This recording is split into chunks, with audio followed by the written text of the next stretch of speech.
हमारे पास अगर 2 जानवर भी आ जाए कुर्बानी के लिए तो आज हम 10वीं को करते हैं और दूसरा बकरा 12वीं को करेंगे। क्यों? मेरी बेटी आएगी, मेरी बहन आएगी, मेरे रिश्तेदार आएंगे। दूसरा बकरा हम 12वीं तारीख को करेंगे अपने रिश्तेदारों को दावत देने के लिए। लेकिन अल्लाह के रसूल ने 100 सुर्ख ऊंटों की कुर्बानी की और एक ही दिन की 10वीं तारीख को। मैं ये नहीं कह रहा हूं 11 को नहीं कर सकते हो, 12 को नहीं कर सकते हो, 13 को नहीं, मैं मना नहीं कर रहा हूं, जायज है। कुल्लु अय्याम तशरीक ज़िब्हुन, अय्याम तशरीक के सारे दिन कुर्बानी के दिन है, मैं मना नहीं कर रहा हूं। लेकिन अल्लाह के रसूल ने 11वीं और 12वीं को और 13वीं को कुर्बानी नहीं की। आपने 100 ऊंट भी ज़िबा किए तो 10 को किए हैं 100, और गोश्त सारा का सारा तकसीम कर दिया। आप कुर्बानी करते हैं ना बकरा ईद पर? कितना बकरा कुर्बानी करते हैं? 1, 2। गाय की कुर्बानी देते हैं, कितने लोग उसमें हिस्सा लेते हैं? 1 गाय में 7। आपने 1 हिस्सा ले लोगे, 2 हिस्सा ले लोगे, 3 हिस्सा ले लोगे, और क्या, या ज्यादा से ज्यादा पूरी गाय कर लोगे।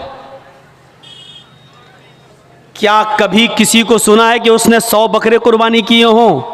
नहीं। अल्लाह के रसूल सल्लल्लाहु अलैहि वसल्लम ने 100 ऊंट कुर्बान किए थे बकरा ईद के दिन 10वीं जिलहिज्जा को। कितने ऊंट? 100। और ऊंट नहीं, सुर्ख ऊंट। अरब के अंदर सुर्ख ऊंट की बहुत कीमत है। जो लोग अरब में रहते हैं उनको मालूम है, सुर्ख ऊंट बहुत कीमती होता, बहुत महंगा होता है। जैसे आपके यहाँ कोई बकरा जिसकी खाल पर अगर अल्लाह लिखा हुआ आ जाए या मोहम्मद लिखा हुआ आ जाए तो उसकी कीमत बढ़ा दिया जाता, बढ़ जाती है। 1.5 लाख, 2 लाख, 2.5 लाख। एक मरतबा मैं मार्केट में गया तो आदमी दिखाने लगा कि उसमें लिखा है मोहम्मद लिखा है। हमने कहा चलिए होगा, लिखा होगा, चलिए कीमत क्या है? कहता है 2.5 लाख। मैंने कहा क्यों? कह लगा मोहम्मद लिखा है। मैंने कहा अच्छा ऐसा करो कि बकरा मुझे दे दो जितने का है, खाल में तुम्हें दे दूंगा। है मैं क्या करूंगा? तो मैंने कहा मैं क्या करूंगा? क्या इस खाल को हम अपने घर रख सकते हैं? इस पर भी गरीब का हक है। क्या बकरे को ज़िबा करने के बाद ये खाल हमारी 2 लाख में बिकेगी, 1.5 लाख में बिकेगी? कहता वो मैं नहीं जानता हूं, मोहम्मद लिखा है, 2.5 लाख का बकरा है। मैंने कहा मैं कह तो रहा हूं कि खाल तू बेच देना जितने की बिके, बकरा 10,000 में हमें दे दे, 12,000 में हमें दे दे। कहने लगा जाइए मौलाना साहब आप हमारा रेट क्यों वो कर रहे हो? लोगों ने एक फजूल की बहस बढ़ा दी। इस पर अल्लाह लिखा है तो इसकी कीमत बढ़ गई, मोहम्मद लिखा है तो इसकी कीमत, जिस पर ये चीज़ें लिखी हुई हो और कम कर दो उसकी कीमत।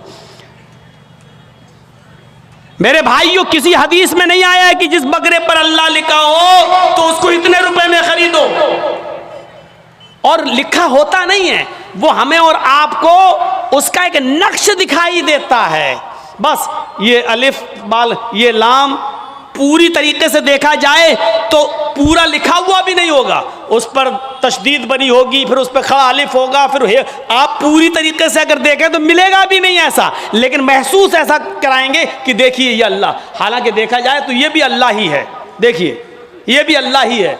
अलिफ, ये अलिफ हो गया ना, और लाम कैसा होता है? ये लाम हुआ, फिर एक और लाम हुआ, फिर ये उसके ऊपर का अलिफ, और ये है।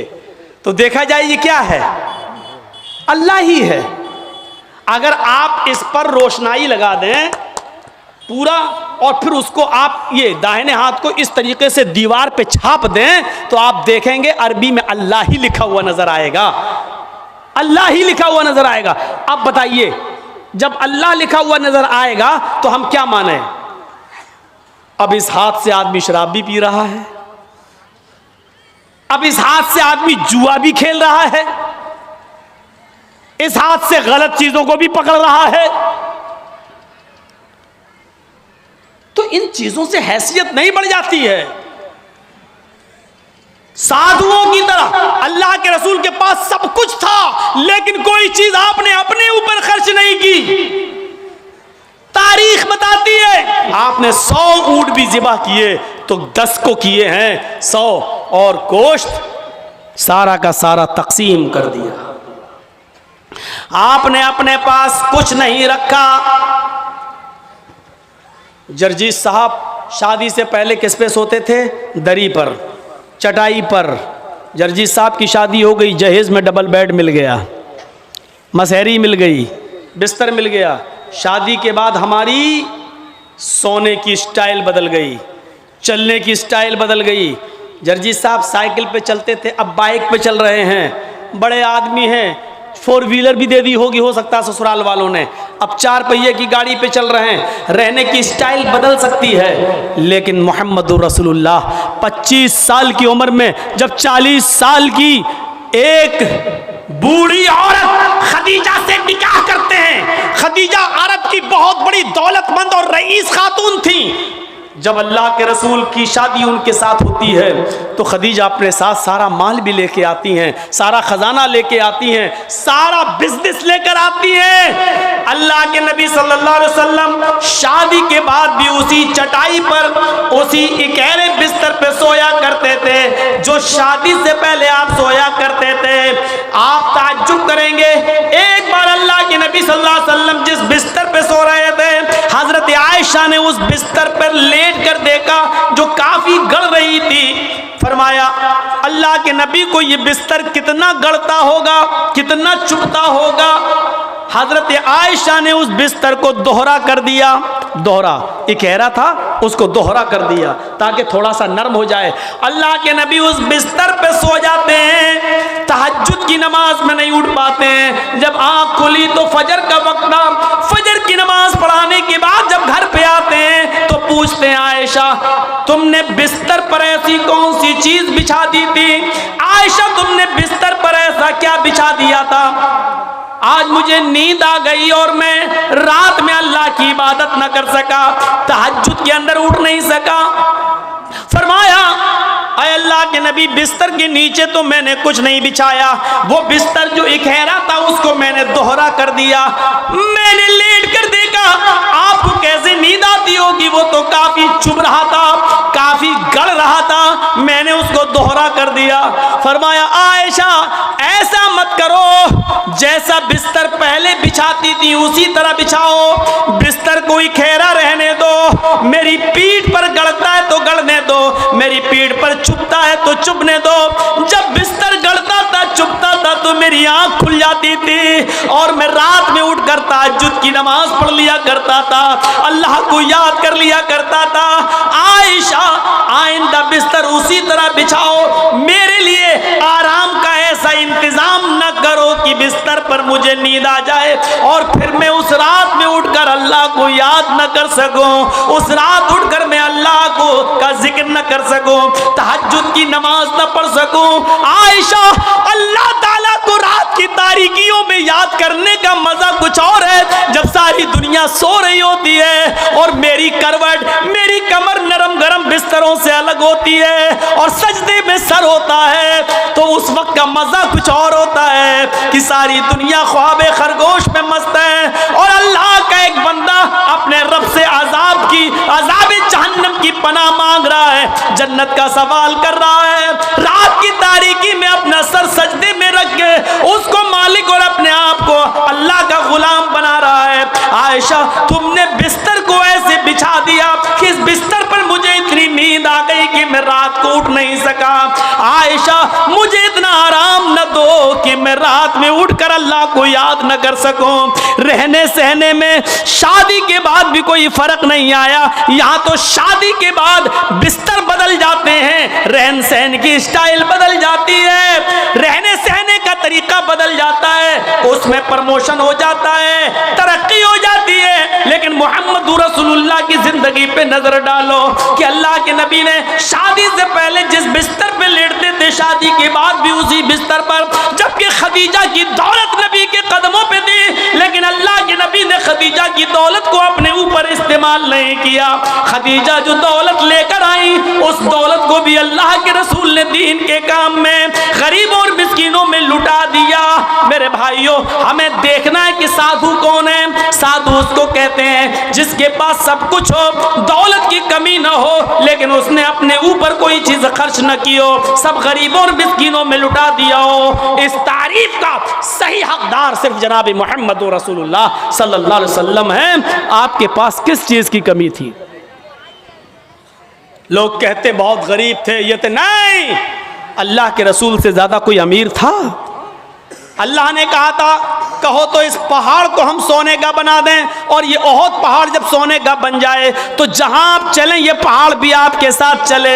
लेकिन अल्लाह के नबी ने अल्लाह ताला के इस फरमान को, इस गुजारे अल्लाह ताला के इस हुक्म को नाफिज होने के बाद मना कर दिया कि नहीं नहीं, आय अल्लाह मुझे दुनिया में आराम नहीं, सोना नहीं चाहिए, चांदी नहीं चाहिए, बल्कि आपने फरमाया अल्लाहुम्मा जअलनी फी हयाती मिस्कीना, आय अल्लाह दुनिया में मुझे जितने दिन जिंदा रख, मिस्कीन बना के जिंदा रखना। आय अल्लाह जब मुझे मौत आए तो हालत मिस्कीनी में मुझे मौत आए, और अल्लाह कल क़यामत के दिन जब मैं उठाया जाऊं तो फकीरों में और मिस्कीनों ही में मैं उठाया जाऊं। ये अल्लाह के रसूल की दुआ थी, जबकि अल्लाह ताला तो ओहद पहाड़ को सोने का बनाने के लिए तैयार था।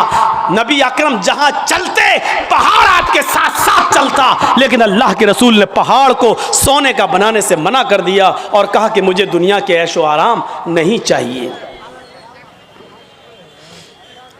हजरत अब्दुल्ला इब्ने उमर ने बिस्तर पर लेटकर देखा तो कहा अल्लाह के नबी ये क्या है? जब अल्लाह के नबी उस बिस्तर पर सो के उठे तो देखा कि उस निशान पड़ गए। आप किसी खुरदुरी चटाई पर लेटिए, नंगी पीठ, जब आप उठेंगे तो चटाई के निशान आपकी पीठ पर पड़ जाएंगे। अल्लाह के नबी की पीठ पर जब निशान पड़े तो हज़रत अब्दुल्ला इब्ने उमर ने जब ये देखा तो चीख पड़े, आए अल्लाह के रसूल आप तो यहूदो नसारा तो नरम गरम बिस्तर पर सोएं, और आप जो हैं ऐसी चटाई पर जिससे आपके निशान पड़ जाएं। नहीं नहीं, आज के बाद आप इस चटाई पर नहीं सोएंगे। आपने कहा फिर लवित्तखज़ना लकवतान, आज हम आपके लिए एक नरम गरम बिस्तर बना देंगे, नरम गरम गद्दे का इंतजाम कर देंगे, आप उसके ऊपर सोना। अल्लाह के नबी सल्लल्लाहु अलैहि वसल्लम ने फरमाया नहीं, आए अब्दुल्ला मेरे लिए नरम गरम बिस्तर का इंतजाम मत करना। माली वलिद दुनिया माना फिद दुनिया इल्ला कराकिबिन इस्तज़ल्ला तहता शजरा थुम्मा राहा, नहीं नहीं, आए अब्दुल्ला मेरे लिए नरम गरम बिस्तर नहीं, मैं तो इस दुनिया में एक मुसाफिर की तरह हूं। जैसे मुसाफिर थक जाता है तो एक सायादार दरख्त के नीचे आराम करने के लिए बैठ जाता है, थोड़ा पानी पीता है, सस्ताता है और फिर उठ के चल देता है। मैं भी इस दुनिया में एक मुसाफिर की तरह हूं, चंद दिन रहूंगा और फिर ये दुनिया छोड़ के चला जाऊंगा, फिर इस दुनिया से मैं निकल जाऊंगा। मैं तो एक मुसाफिर की तरह हूं। नहीं नहीं, एक हदीस में आता है आपने हजरत उमर को सख्ती से मना किया था, मेरे लिए नरम गरम बिस्तर न बनाना, लहुम फिद दुनिया व लना फिल आखिरा, ये नरम गरम बिस्तर इन यहूदो नसारा के लिए दुनिया में है और हमारे लिए आखिरत में है। हमारे लिए आखिरत के अंदर बनाए, आखिरत में है, हमारे लिए दुनिया में नहीं है, हमारे लिए आखिरत के अंदर बनाए गए हैं। इसलिए हमें दुनिया के ऐशो आराम नहीं चाहिए। साधु इसको कहते हैं जिसके पास सब कुछ हो लेकिन उसने गरीबों पर निछावर कर दिया हो, मिस्कीनों पर लुटा दिया हो, अपने पास उसने कुछ ना रखा हो। आसिना साधुत मनम, जो साधुओं की तरह अपनी जिंदगी गुजारेगा, अष्टो गुणा, और उसके अंदर 8 खूबियां पाई जाएंगी। अब 8 खूबियां भी देख लो किसके अंदर थी। अल्पभाषी, वो कम बोलेगा। कम बोलने वाला कौन था? पूरी जिंदगी आप पढ़ जाइए, मुहम्मदुर रसूलुल्लाह सल्लल्लाहु अलैहि वसल्लम से ज्यादा कम बोलने वाली शख्सियत आपको नहीं मिलेगी। जरूरत के वक्त बोलना और उतना बोलना जितनी जरूरत है, उससे ज्यादा नहीं। ये हमारे और आपके यहाँ का माहौल है, कोई ज्यादा बोल रहा है, कोई कम बोल रहा है। अल्लाह के रसूल उतना ही बोला करते थे जितनी ज़रूरत है। कभी कभी तो ऐसा होता था कि पूरा जवाब भी नहीं देते थे। कम बोलने का हाल ये था कि एक मर्तबा कुछ यहूदी अल्लाह के नबी के पास आए। मुस्लिम शरीफ किताबुस्सलाम पढ़िए चैप्टर। नबी अकरम के घर पे आए, दरवाजे को दस्तक दी, अल्लाह के रसूल ने दरवाज़ा खोला, यहूदियों ने सलाम किया। तर हकीकत वो सलाम नहीं था, बल्कि उस सलाम के अंदर छिपी हुई बद्दुआ थी। उन यहूदियों ने आते ही कहा अस्सलामु अलैकुम या रसूल अल्लाह, अस्सलामु अलैकुम। क्या कहा? अस्सलामु अलैकुम, लेकिन कहा ऐसे अस्सलामु अलैकुम या रसूल अल्लाह। अय अल्लाह के रसूल आप पर मौत हो। अस्सलामु अलैकुम नहीं कहा उन्होंने सलामती हो, बल्कि क्या कहा, अस्सलामु अलैकुम, मौत हो आप पर, बर्बाद हो जाएं आप। तो अल्लाह के रसूल सल्लल्लाहु अलैहि वसल्लम समझ गए, आपने सुन लिया। इन यहूदियों ने अस्सलामु अलैकुम नहीं कहा, बल्कि इन यहूदियों ने क्या कहा, अस्सलामु अलैकुम। तो अल्लाह के रसूल ने इतना कम जवाब दिया, मुख्तसर, चूँकि आप कम बोलते थे, आपने उसका बहुत ही शॉर्ट में जवाब दिया, वालेकुम। यहूदी झिलमिला गए। यहूदियों ने कहा अस्सलामु अलैकुम, मौत हो आप पर।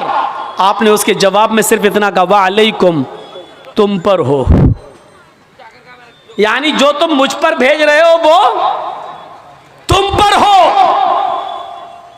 हजरत आयशा ने जब सुना तो उन्होंने अंदर से पर्दे की ओर से चीखते हुए कहा, वालेकुमुस्सलाम या यहूद व लानतुल्लाह। आए यहूदियों, मेरे शौहर पर तुम मौत भेजते हो, तुम पर मौत हो और अल्लाह की लानत हो। तो अल्लाह के रसूल ने हजरत आयशा को डांटा था और कहा था, आयशा ये तुमने गलत किया, आयशा तुम्हें ऐसा नहीं करना था। हजरत आयशा ने कहा, अल्लाह के रसूल आपने सुना नहीं, आप पर मौत भेज रहे हैं वो।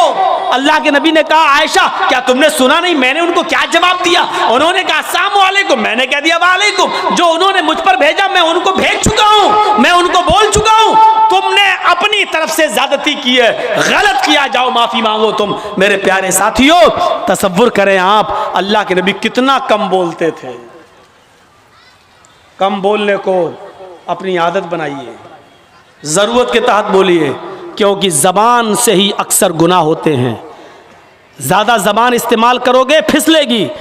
इसलिए हज़रत अबू बकर सिद्दीक कभी कभी कान में मिसवाक लगाते थे। यह मिसवाक, नमाज का टाइम हुआ, मिसवाक किया, फिर कान में लगा लिया। इस मिसवाक को एक बार अपने दाहिने हाथ में पकड़े और ज़बान खींच रहे थे ऐसे, और मिसवाक ज़बान पे मार रहे थे ऐसे। हज़रत उमर ने कहा, ये क्या कर रहे हो? कहा, इस ज़बान को सज़ा दे रहा हूं। कहा, किस बात की? यही ज्यादा बोलती है, इसको औकात में रख रहा हूं, इसको बता रहा हूं, देख अगर ज्यादा बोलने का काम तूने किया तो तेरी पिटाई लगेगी इस मिसवाक से। ऐसा मैं इसलिए कर रहा हूं ताकि जबान हमारी कंट्रोल में रहे, क्योंकि अक्सर लोग जहन्नम में जबान की वजह से जाते हैं। यही वजह थी कि अल्लाह के नबी सल्लल्लाहु अलैहि वसल्लम ने जन्नत में जाने वाले लोगों की जब एक लिस्ट तैयार की तो उन नौजवानों को नहीं भूला। फरमाया, आए नौजवानों, तुम मुझे दो चीजों की जमानत दो, तुम मुझे दो चीजों की जमानत दो, मैं तुम्हें जन्नत की जमानत देता हूं। मैं यज़मली, कौन है जो मुझे दो चीजों की जमानत देता है? तुम मुझे दो चीजों की गारंटी दो, मैं तुम्हें जन्नत की गारंटी देता हूं। सहाबा ने पूछा, अल्लाह के नबी वो दो चीजें क्या हैं? आपने फरमाया, अल फमु वल फर्ज, एक मुंह, एक जबान और दूसरी शर्मगाह यानी जिनाकारी। तुम मुझे इन दो चीजों की जमानत दे दो कि मैं जबान से जो भी बोलूंगा सच बोलूंगा, कभी झूठ नहीं बोलूंगा, कभी किसी की गीबत नहीं करूंगा, कभी किसी की बुराई नहीं करूंगा, कभी किसी की चुगली नहीं करूंगा, कभी किसी को तकलीफ नहीं पहुंचाऊंगा। और दूसरी इस बात की गारंटी दे दो कि मैं किसी की माँ बहन बेटी पर गलत नजर नहीं डालूंगा और उसको कभी गलत नजर से नहीं देखूंगा, जिना नहीं करूंगा। तुम अपनी इन दो चीजों की जमानत दे दो, जो मुझे इन दो चीजों की जमानत देगा मैं उसको जन्नत की जमानत देता हूं, यानी वो मेरे साथ जन्नत के अंदर जाएगा।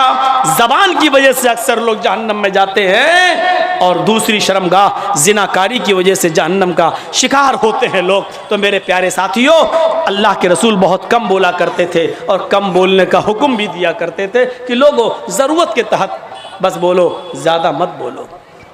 बहुभाषिता, मुस्तकबिल की बातें बताएंगे, इसमें कोई शक नहीं कि अल्लाह के नबी ने भविष्य की बहुत सी बातें बताई, मुस्तकबिल की बहुत सी बातें बताई।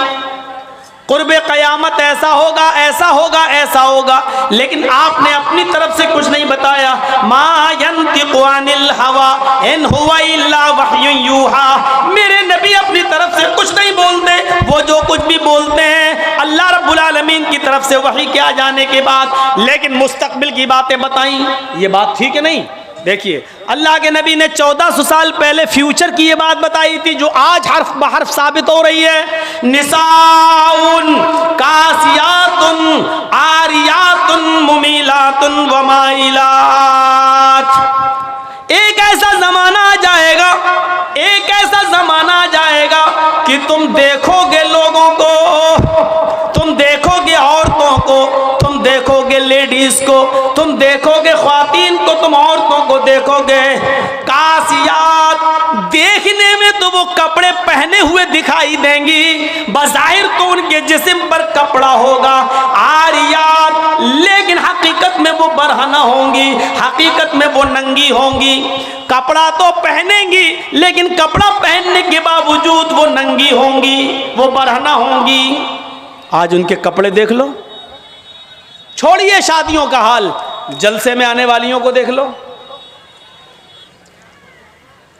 ईद और बकरीद के दिन औरतों के पहनावे देख लो, और अपनी जवान बच्चियों को देख लो जिनकी उम्र 10 साल से बड़ी है। याद रखिएगा, 10 साल से बड़ी लड़की के ऊपर पर्दा फर्ज हो जाता है। 10 साल से बड़ी लड़की का फिर सर का एक बाल भी किसी गैर मर्द को नहीं दिखना चाहिए। हमारी नजरों में बहुत मामूली बात है, छोटी है।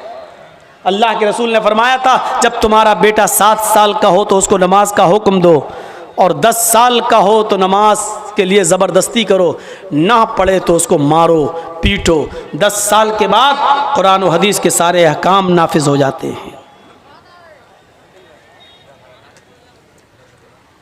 आजकल 10-11 साल की लड़कियां बालिग हो रही हैं। टीवियों पर सीरियल ऐसे आ रहे हैं, मोबाइलों में ऐसी ऐसी वाहियात चीजें यूट्यूब वगैरह पर, फेसबुक पर आ रही हैं कि इनको देखकर हमारी लड़कियां जो कभी 16-17 साल में बालिग होती थीं, आज 11-12 साल की उम्र में बालिग होने लगी हैं। उरियानियत फैल चुकी है, शर्म हया ताक पर रखी जा चुकी है। वरना तसव्वुर कीजिए, एक कपड़ा जो जिस्म से चिपका हो, आपके पैरों से चिपका हुआ हो, और वो कपड़ा आपके घुटने और रान से होते हुए आपकी कमर तक आए, जिसको आप लेगी कहें, और इसके ऊपर एक कुर्ती पहन ली जाए, और इस तरीके से मार्केट में, बाजार में शॉपिंग की जाए, ऐसी औरत को आपकी नजर में फैशन परस्त कहा जा सकता है। लेकिन मोहम्मदुर रसूलुल्लाह की नजर में ये लड़की, ये औरत नंगी है, नंगी है, नंगी है। ये कपड़े, ए भैया जिसको जाना हो जल्दी जाओ यहां से, और जिसको उठना हो अभी उठ जाओ। ड्रामा करके रख लिया है। और भी अभी जिसको जाना हो चले जाओ, अभी बाद में मैं नहीं उड़ने दूंगा, चाहे पेशाब यहीं निकल जाए। जाइए अभी निकल जाइए जिसको जाना हो। आरियात हमारी नजरों में फैशन परस्त हैं, लेकिन अल्लाह के रसूल ने ऐसी औरतों को क्या कहा? नंगी। मैंने नहीं कहा, पूछो इन उलमा से आरियात का मतलब क्या होता है। कासियात कपड़े पहनेंगी, आरियात लेकिन नंगी होंगी। ऐसी औरतों के बारे में कहा है नंगी होंगी। ये हाफ आस्तीनों के कपड़े यहां चल रही है, ये खुला हुआ है। साड़ियां चल रही तो ऐसी कि यहां तक का ब्लाउज पहने हुए हैं, ये खुला है, पेट खुला हुआ है।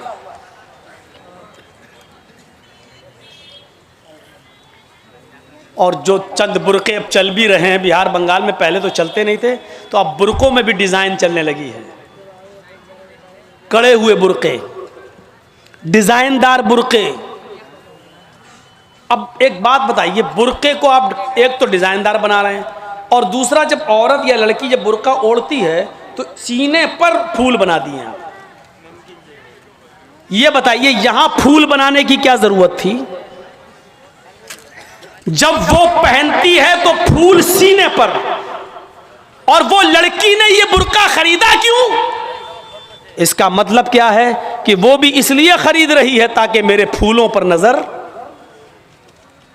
ये सुनना पड़ेगा, तुम्हें नहीं तुम्हारे बाप को भी सुनना पड़ेगा। जब तक मैं इस कुर्सी पर हूं, ये अथॉरिटी, ये पावर मुझे इस्लाम ने दिया है, सुनना पड़ेगा। क्यों खरीदा है उसने ये बुर्का? यूपी साइड में आ जाओ, लखनऊ के बुर्के देख लो, बंबई के देख लो, हैदराबादी बुर्के देख लो।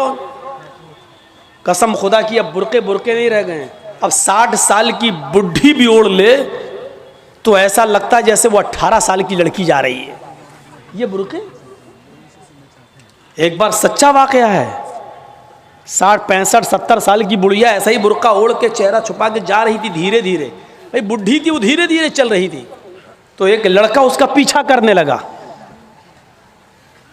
20-22 साल का लड़का उस बुढ़ी का पीछा करने लगा, क्योंकि जो सोचने लगा बुर्का इतना खूबसूरत है तो बुर्के के अंदर कितना खूबसूरत माल होगा, बुर्के वाली कैसी होगी। उसका पीछा करने लगा। बुढ़िया धीरे धीरे चल रही, लड़का समझ रहा मुझे लिफ्ट दे रही, मेरी वजह से धीरे धीरे चल रही, जबकि वो अपनी कमजोरी की वजह से धीरे धीरे चल रही। बुढ़िया समझ गई कि लड़का मेरा पीछा कर रहा है, तो थोड़ी दूर चलने के बाद उसने अपना नकाब खोला और अपनी तुतलाती जबान में बोली, बेटा। लड़के का तो मूड खराब हो गया, कम बखत मेरा तो मामला ही गड़बड़ हो गया। बेटा तू मेरा पीछा क्यों कर रहा है? मैं तो तेरी अम्मा की उम्र की हूं। लड़के को भी गुस्सा आ गया, कहती बात मैं अपने लिए नहीं अपने अब्बा के लिए ढूंढ रहा हूं। अब 60, 65, 70 साल की बूढ़ियों को ऐसे खूबसूरत बुर्के पहनने की क्या जरूरत? बुर्कों का मकसद जो कभी था पर्दा, लेकिन आज उनका मकसद भी वो नहीं रह गया।